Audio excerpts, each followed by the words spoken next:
Appeal to nature.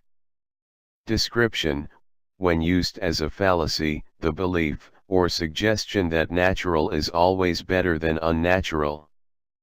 Many people adopt this as a default belief. It is the belief that what is natural must be good, or any other positive, evaluative judgment, and that which is unnatural must be bad, or any other negative, evaluative judgment.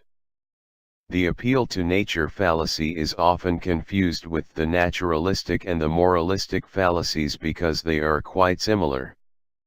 The appeal to nature, however, specifically references natural or unnatural and can also make a non-moral judgment such as beautiful or destructive.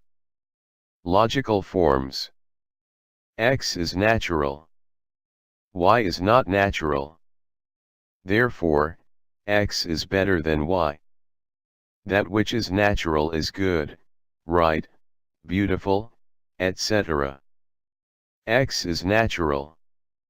Therefore, X is good, right, beautiful, etc.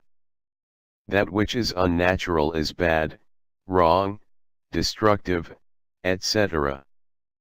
X is unnatural.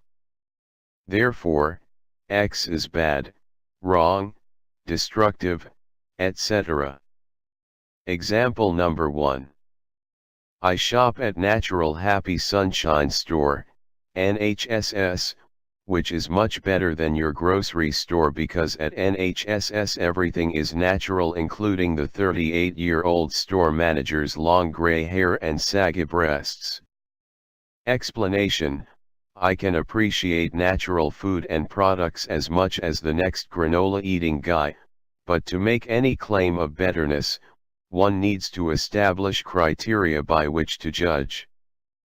Perhaps not paying almost twice as much for the same general foods is better for me. Perhaps I prefer a little insecticide on my apple to insects inside my apple, and maybe I like faux brunettes with perky breasts due to unnatural bra support. Natural is not always better. Example number 2. Cocaine is all natural, therefore, it is good for you.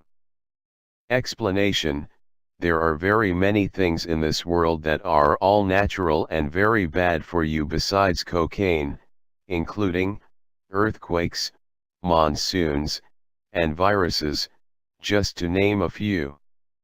Whereas unnatural things such as aspirin, pacemakers, and surgery can be very good things.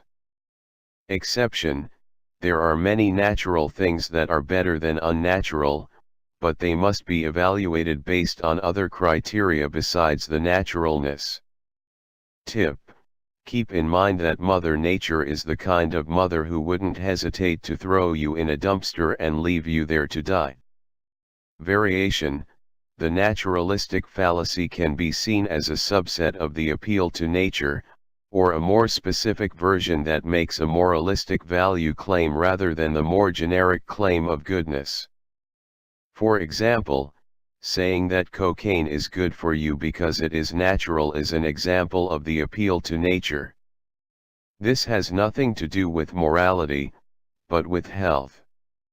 Saying that polyamorous behavior, having multiple sexual partners, is morally good because it seems to be in line with our natural tendencies is an example of the naturalistic fallacy. If one were to say that the first example was an example of the naturalistic fallacy, they would be incorrect. If one were to argue that the second was an example of the appeal to nature, they wouldn't be wrong, if they are equating moral actions with goodness, but they could be more accurate. Just as some dogs are Great Danes but not all dogs are Great Danes, some appeals to nature can be naturalistic fallacies, but not all appeals to nature are naturalistic fallacies.